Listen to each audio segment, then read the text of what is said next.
Assalamualaikum warahmatullahi wabarakatuh. Berjumpa kembali di video pembelajaran Matematika Wajib kelas 12. Di dalam video ini kita akan melanjutkan materi kita di bab yang kedua, yaitu tentang statistika. Oke, di bab ini yang akan kita pelajari satu bab ke depan yang cukup panjang. Ini dia yang akan kita pelajari atau tujuan pembelajarannya, yaitu menentukan atau menyajikan data dalam bentuk tabel dan diagram yang terdiri dari diagram batang, histogram, poligon, ogif, diagram garis, dan diagram lingkaran. Kemudian kita akan menentukan dan memahami langkah-langkah membuat tabel distribusi frekuensi data berkelompok. Kemudian kita masuk ke materi inti, yaitu ukuran pemusatan data yang terdiri dari rata-rata, modus, median, kemudian ukuran letak data, yaitu kuartil, desil, persentil, dan yang terakhir ukuran penyebaran data, ada jangkauan antar kuartil, simpangan kuartil, variansi atau ragam, dan simpangan baku. Nah, sebelum kita masuk ke materi, ada sedikit motivasi dan penerapan statistika di kehidupan kita. Yang pertama, tentu saja kalian sudah mengenal tentang sensus penduduk yang dilaksanakan di negara kita 10 tahun sekali ya. Kebetulan di 2020 ini juga ada sensus penduduk yang dilaksanakan oleh Badan Pusat Statistik Nasional atau BPS.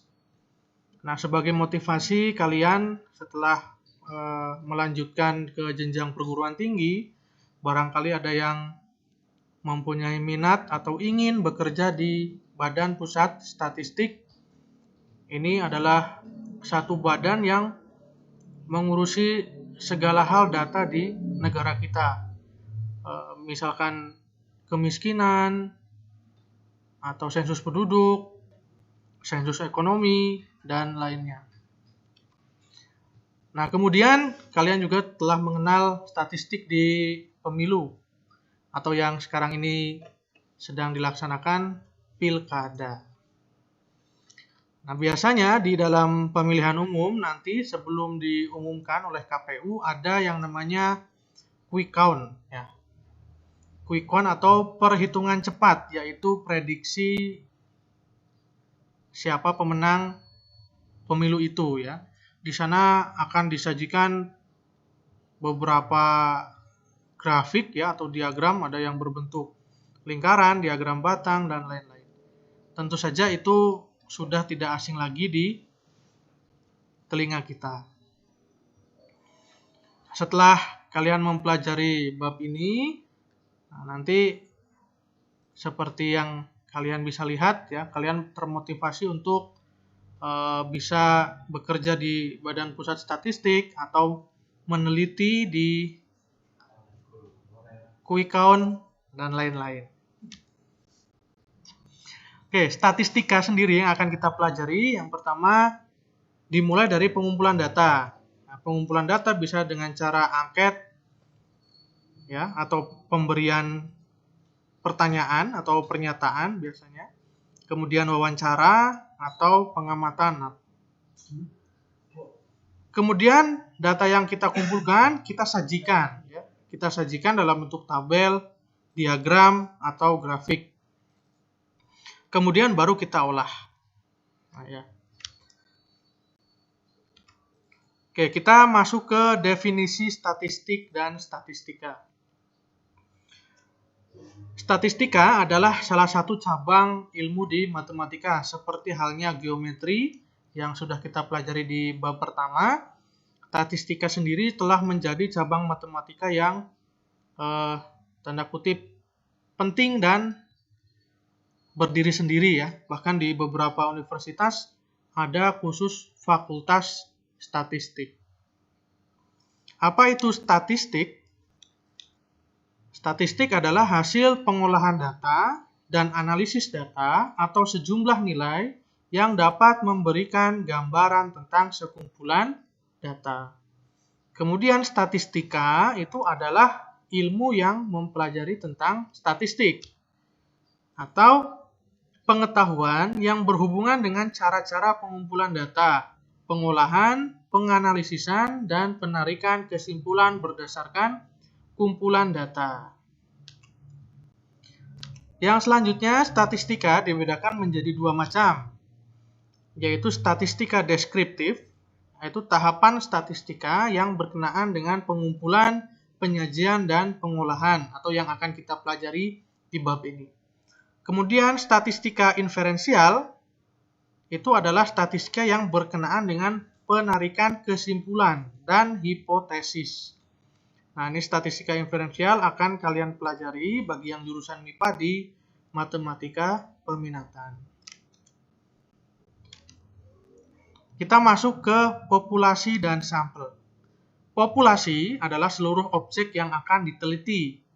Nah, sedangkan sampel adalah sebagian objek yang diambil dari populasi yang mewakili atau representatif. Ini kalau statistik tentu saja tidak terlepas dari populasi dan sampel. Contoh ya, seorang mahasiswa akan mengadakan penelitian apakah prestasi siswa putra lebih baik dari siswa putri di SMA 1 Siderja. Namun, tidak semua kelas diamati. Hanya mengamati siswa kelas 12 MIPA 1 dan IPS 1.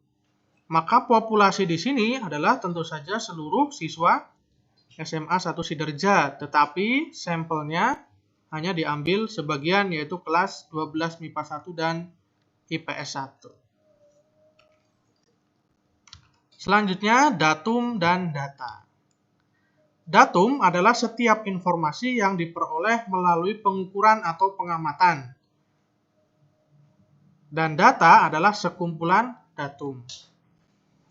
Data dibedakan menjadi dua macam, yaitu data kualitatif, yaitu data yang menunjukkan keadaan atau keterangan seperti baik, cukup, kurang, pintar, ya, yang menunjukkan suatu sifat. Jika data kuantitatif, yaitu data yang menunjukkan besarnya ukuran yang dinyatakan dalam bilangan. Adapun yang akan kita pelajari adalah data kuantitatif. Kemudian ada juga yang disebut data cacahan atau diskrit, diperoleh dengan cara menghitung. Contoh, di Kecamatan Siderja memiliki 3 SMP negeri. Atau korban virus corona ada 1.000 orang. Ini adalah hasil perhitungan. Sementara daturan atau kontinu diperoleh dengan mengukur. Contoh, laju motor MotoGP milik Valentino Rossi adalah 350 km per jam. Atau tinggi badan Ali adalah 165 cm. Ini diperoleh dengan cara mengukur. Maka disebut data kontinu. Pengumpulan dan pemeriksaan data. Data yang dikumpulkan dari sampel ataupun dari populasi dinamakan dengan data primer. Jika data diperoleh sendiri melalui pengamatan, pengukuran, bisa wawancara, atau angket secara langsung. Disebut data sekunder jika data diperoleh merupakan hasil pengumpulan dari pihak lain. Ya, jika kita meneliti, kita berupa artikel, atau berupa skripsi, berupa buku, berupa majalah, itu sudah berupa data sekunder. Sebelum data yang terkumpul dianalisa dan disajikan terlebih dahulu dilakukan pemeriksaan agar dalam pengambilan keputusan tidak mengalami kesalahan. Data tersebut harus mewakili atau representatif, menggambarkan keadaan sebenarnya, objektif, dapat dipercaya, reliabel, dan kesalahan baku yang sangat kecil, dan sesuai dengan persoalan atau relevan. Oke, kita masuk ke tujuan kita yang pertama tadi, yaitu adalah penyajian data. Kita bedakan menjadi dua, yaitu yang pertama penyajian data dalam bentuk tabel. Nah, tentu kalian sudah sangat paham tentang tabel ya. Tabel itu terdiri dari baris dan kolom. Nah, tetapi kita di sini akan membuat suatu tabel yang dinamakan tabel distribusi frekuensi. Seperti apa? Silahkan disimak. Yang pertama, tabel distribusi frekuensi tunggal. Ini adalah salah satu jenis tabel statistik yang di dalamnya disajikan data angka yang tidak dikelompokkan. Atau biasanya datanya itu sedikit. Ya, datanya sedikit.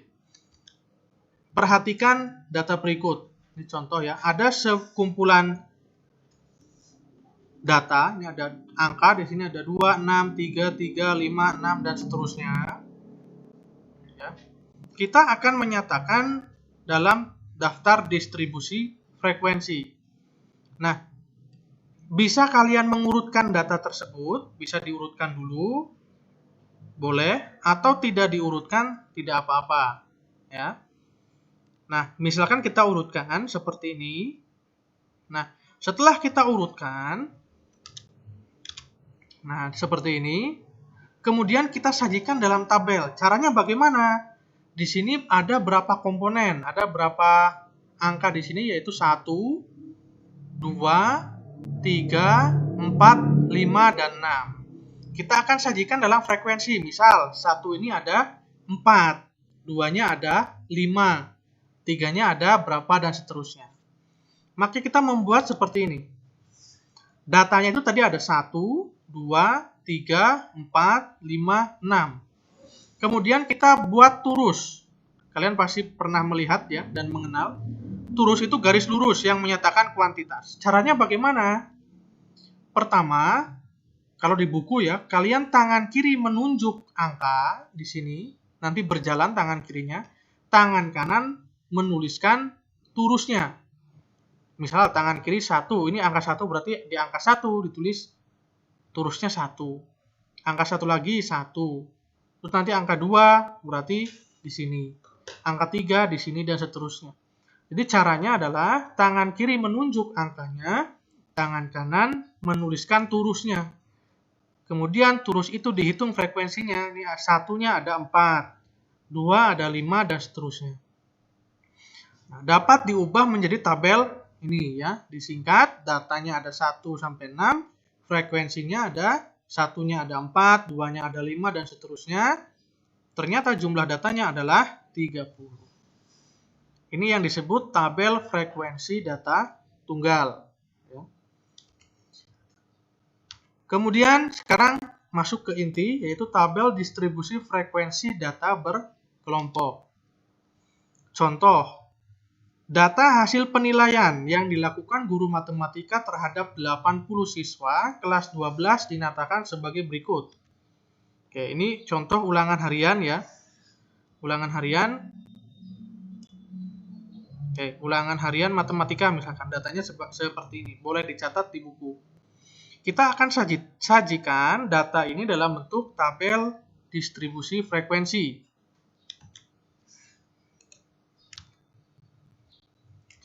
Kita menggunakan aturan yang namanya aturan Stargess. Ya, bacanya Stargess apa Stargess gitu ya. Nah, langkah-langkahnya perhatikan. Yang pertama, menentukan jangkauan, rentang, atau range. Caranya, jangkauan itu adalah rumusnya nilai terbesar dikurangi nilai terkecil. Kalian cari nilai terbesar yang ada dalam data itu dan nilai terkecilnya. Lalu kalian cari selisihnya. Di sini nilai terbesarnya adalah 98, nilai terkecilnya adalah 38. Maka jangkauannya adalah 60.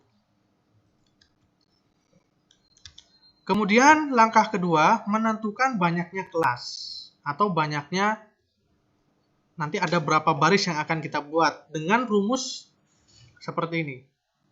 1 ditambah 3,3 log N. Ini pakai logaritma ya, N itu jumlah datanya. Kalau tadi berarti 1 ditambah 3,3 log 80 jumlah datanya. Kalian bisa cari pakai kalkulator. Maka banyak kelas ini akan mendekati 7 ya. Kita bulatkan. Jadi dari 80 data, nanti akan dibagi menjadi 7 kelas interval. Langkah ketiga, menentukan panjang kelas. Rumusnya adalah jangkauan dibagi banyak kelas. Jangkauan tadi 60, banyak kelasnya 7. Maka panjang kelas adalah 9. Diingat-ingat ya, kita bulatkan 8,57 menjadi 9. Nah, langkah keempat, kita memasukkan datanya. Sebelumnya, kita menentukan batas bawah kelas pertama dengan mengambil datum terkecil. Nah, tapi tidak harus sebagai batas bawah. Contoh, tadi data yang terkecil adalah 38. Bisa kita jadikan batas bawah kelas. Tetapi kalian boleh mengambil misalkan batas bawahnya 30. Ya, asal panjang kelasnya sama. Tadi panjang kelasnya adalah 9, maka harus tetap 9.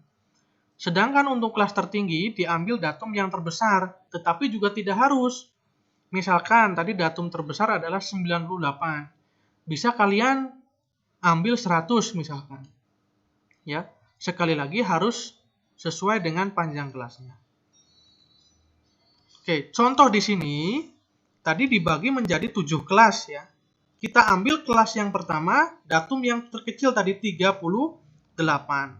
Karena panjang kelasnya tadi 9, maka kalian rentang kelas pertama 38 sampai panjangnya 9, 38, 39, 40, 41 dan seterusnya. Maka sampai kelas pertama yaitu 38 sampai 46. Nah, kelas kedua berarti seterusnya setelah 46, 47 sebanyak 9 satuan atau 9 panjangnya 9. Maka 47 sampai 55 dan seterusnya itu ada 7 kelas tadi ya.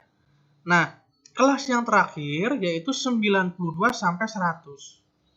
Nah, tadi padahal datum yang terbesar adalah 98. Kok di sini 100, Pak? Nah, tidak masalah. Yang penting 98 ini masih ada di dalam kelas ini. Gitu ya. Nah, ini tolong diperhatikan caranya tadi ada 7 kelas, panjang kelasnya ada 9. Nah, lalu kita buat tabelnya seperti ini. Sama, kalian buat dulu nilainya seperti ini, kelasnya. Turusnya, caranya adalah tangan kiri kalian tadi ada di datanya, tangan kanan menuliskan turus. Misalkan 45.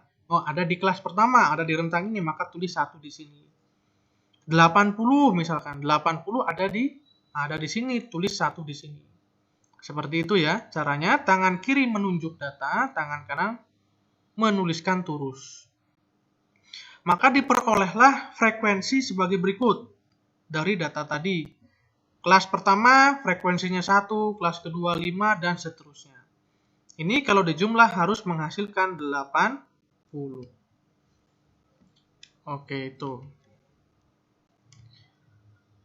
Tabel di atas disebut tabel distribusi frekuensi data berkelompok. Ada beberapa istilah yang harus kalian pahami. Yang pertama adalah kelas interval. Data pada contoh di atas dikelompokkan menjadi 7 kelas, yaitu kelas pertama 38 sampai 46, kelas kedua 47 sampai 55 dan seterusnya disebut kelas interval. Kemudian ada batas kelas interval. Batas kelas adalah nilai ujung yang membatasi kelas tersebut. Contoh, pada kelas pertama yaitu 38 sampai 46, angka 38 disebut batas bawah. Angka 46 disebut batas atas kelas itu. Nah, kalau kelas yang kedua pastinya batas bawah dan batas atasnya berbeda. Kemudian ada tepi kelas. Tepi atas dan tepi bawah itu dihitung berdasarkan ketelitian data yang digunakan. Jika ketelitian suatu data hingga satuan, tepi bawah diperoleh dengan cara, perhatikan tepi bawah, batas bawah dikurangi 0,5.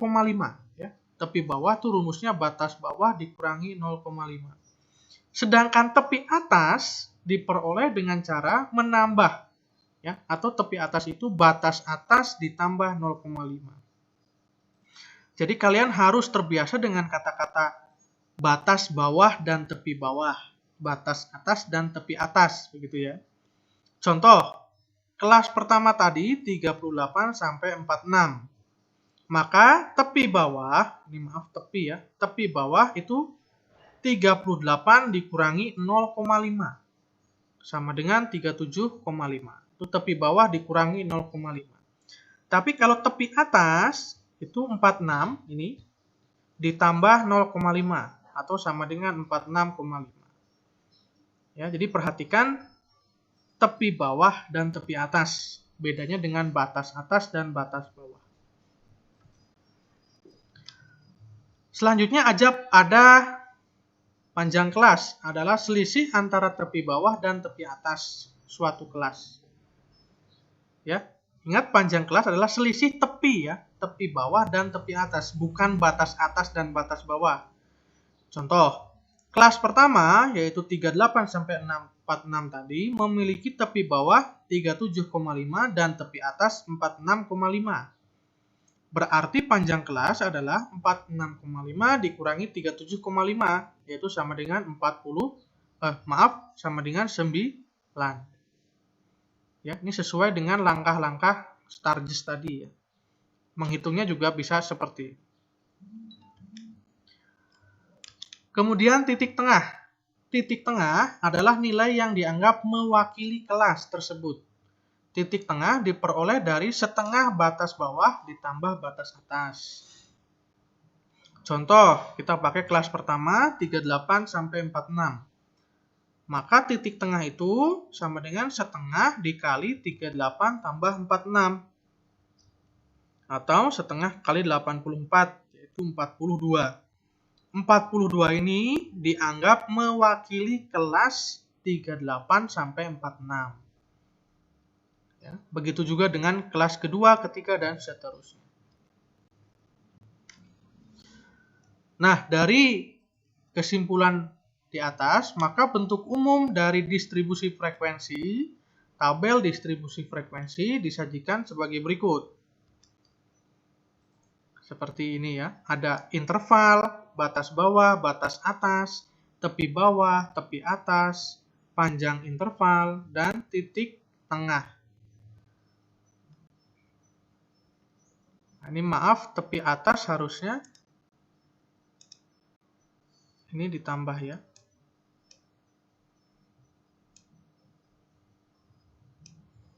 Oke, seperti itu.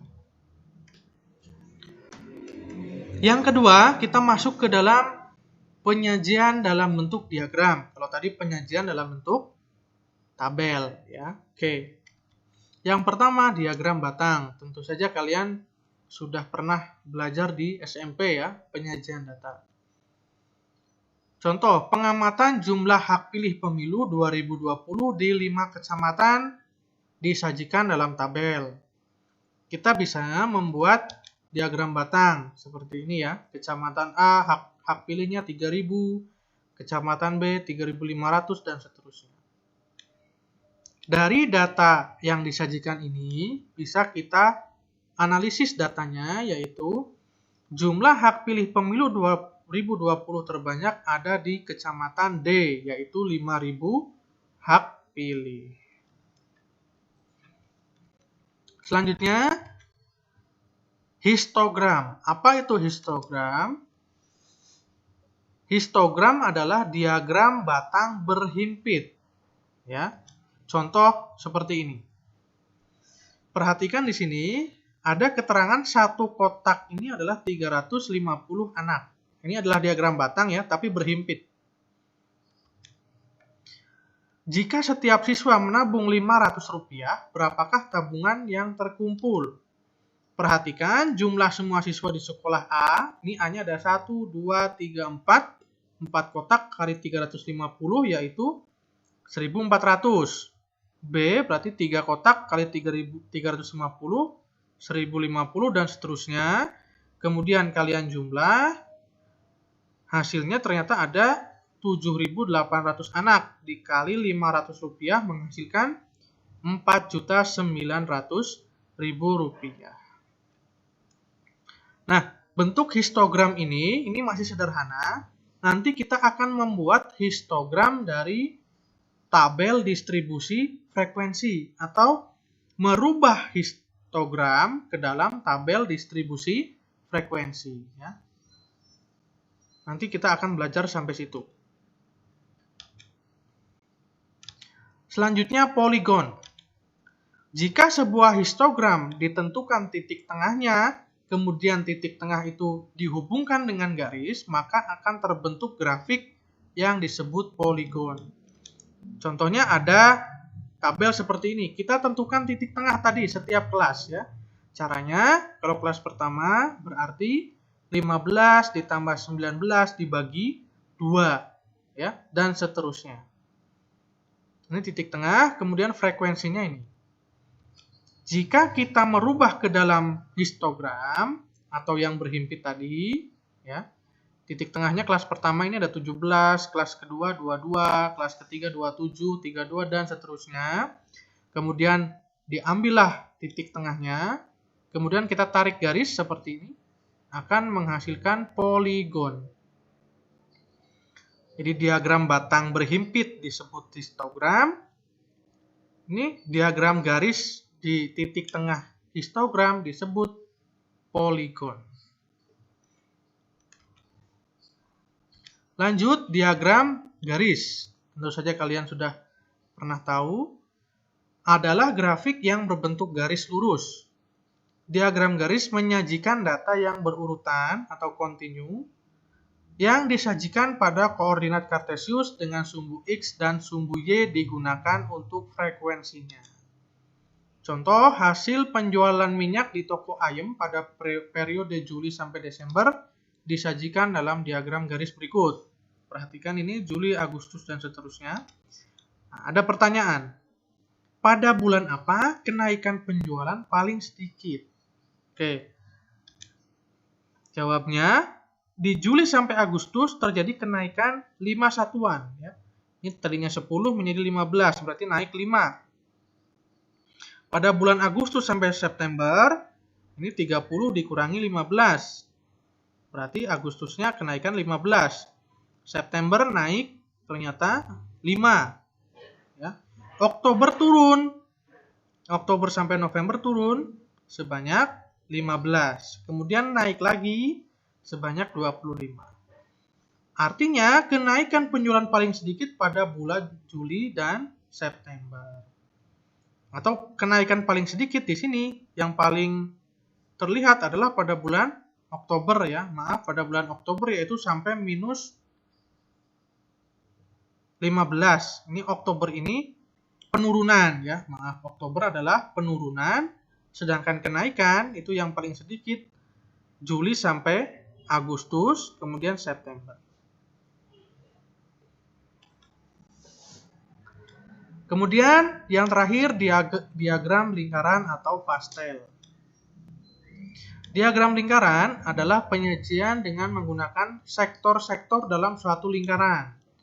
Nah, kalian sudah tahu, diagram lingkaran tersendiri terdapat dua jenis ya. Ada diagram lingkaran menggunakan persen, ada diagram lingkaran menggunakan sudut.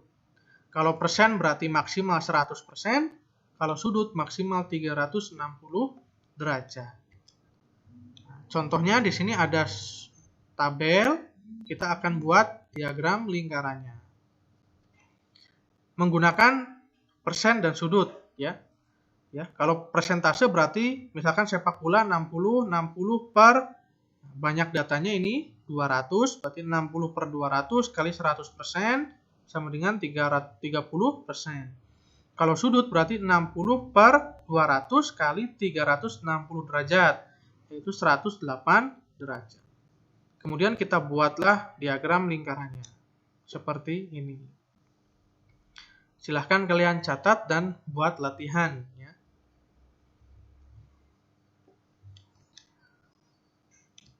Kemudian kita belajar tentang distribusi frekuensi relatif, distribusi frekuensi kumulatif, dan ogive.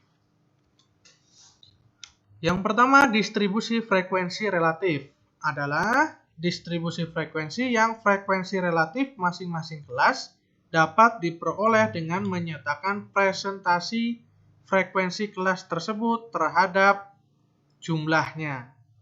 Contoh, ini ada distribusi frekuensi 0 sampai 9, frekuensinya 5, 10 sampai 19, frekuensinya 7, dan seterusnya. Maka frekuensi relatif kelas pertama yaitu 5 per jumlah frekuensinya 50 kali 100%. Sama dengan 10%, 14, 16, dan seterusnya. Jumlah dari frekuensi relatif ini harus sama dengan 100%. Itu adalah frekuensi relatif. Kemudian yang kedua adalah distribusi frekuensi kumulatif. Distribusi frekuensi kumulatif terbagi menjadi dua jenis, yaitu distribusi frekuensi kumulatif kurang dari atau F kurang dari. Distribusi frekuensi kumulatif kurang dari adalah jumlah semua frekuensi kelas sebelum kelas tersebut dengan frekuensi kelas itu. Yang kedua ada distribusi frekuensi kumulatif lebih dari, yaitu jumlah semua frekuensi kelas sesudah kelas tersebut dengan frekuensi kelas itu. Kalian perhatikan contoh berikut ini. Di sini ada tabel distribusi frekuensi. Di sini ada 1, 2, 3, 4, 5, 6, 7 kelas dengan frekuensi seperti ini, jumlahnya 50. Kita akan menentukan tabel distribusi frekuensi kurang dari atau F kumulatif kurang dari. Kita lihat di sini yang kurang dari 0,5, lihatnya ini. Tepi bawah kelas pertama. Ya. Itu yang kurang dari 0,5 tentu saja 0. Di sini kan 1 sampai 10, kurang dari 0,5 0. Kemudian tepi bawah kelas kedua, ini 10,5 ya. Ada berapa? Ada 5. Yang kurang dari 10,5. Itu berarti kan kelas sebelumnya 5. Kurang dari 20,5. Yang ini tepi bawah kelas ini berarti jumlah frekuensi kelas sebelumnya, 2 kelas sebelumnya, yaitu 7 tambah 5, 12. Nah, kemudian yang kurang dari kelas ini berarti 8 tambah 7 tambah 5, 20. Ya, dan seterusnya. Nah, frekuensi kumulatif kelas terakhir, ini yang kurang dari, yaitu 50, itu harus sama dengan jumlah frekuensinya. Ya. Kalian bisa pause videonya untuk memahami tabel ini. Kemudian ada frekuensi kumulatif lebih dari. Kalau ini dibalik, ya. Kalau tadi kurang dari, yang ini lebih dari 0,5, kan banyak. Berarti kita jumlah 5 tambah 7 tambah 8 tambah 12, yaitu 50. Yang lebih dari 10,5. Nah, berarti 8 tambah 12 tambah 10 tambah 6 tambah 2, 45, dan seterusnya. Kalau kalian pahami, ini hanya dibalik saja ya. Yang ini 0, 5, 12 sampai 50, yang ini kebalikannya 50. Oh tidak ya, ini 50, 45, 38, 30 dan seterusnya. Kebalikannya itu yang dari terkecil ke terbesar, yang ini dari terbesar ke terkecil ya. Terbaliknya seperti itu. Nah, silahkan pause videonya jika kurang paham. Kemudian yang terakhir adalah ogive. Ogive adalah grafik berbentuk kurva mulus yang diperoleh dengan menghubungkan titik tepi kelas dan frekuensi kumulatif. Ya. Jadi ogive itu grafik mulus yang diperoleh dari frekuensi kumulatif. Ada dua jenis. Yang pertama, ogive positif adalah kurva mulus frekuensi kumulatif kurang dari tepi atas kelas. Yang kedua, ogive negatif adalah kurva mulus frekuensi kumulatif lebih dari tepi bawah kelas. Contoh, di sini ada tabel distribusi frekuensi. Kemudian kalian tentukan frekuensi kumulatif kurang dari dan frekuensi kumulatif lebih dari. Ya, berarti ini frekuensi kumulatifnya 2, 9, 19, 27, 30. Yang ini 30, 28, 21, 11, dan 3. Maka ogive positif bentuknya seperti ini. Dari mulai kelas yang pertama itu 2, kelas kedua 9, kelas ketiga 19. Nah, ini kurvanya mulus. Artinya tidak pakai penggaris gitu ya. Ini disebut ogive positif dari tepi bawah kelas atau dari frekuensi kumulatif kurang dari. Sebaliknya, ogive negatif bentuknya seperti ini. Ini dari frekuensi kumulatif lebih dari. Oke ya. Selanjutnya yang terakhir, contoh kedua dari ogive. Misalkan diketahui ada ogive seperti ini. Ya, ini adalah tepi bawah kelasnya ini. 149,5 tepi bawah kelas pertama, tepi bawah kelas kedua, dan seterusnya. Kemudian ini adalah frekuensi kumulatifnya.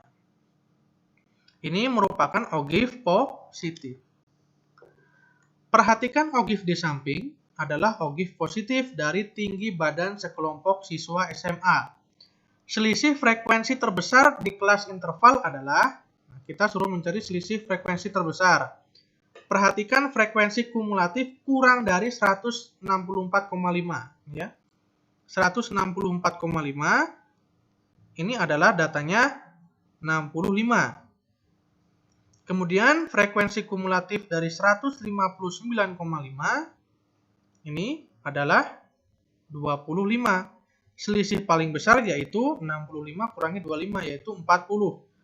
Atau di sini yang jarak hubungnya paling panjang nih ya. Itu pasti selisih yang paling besar.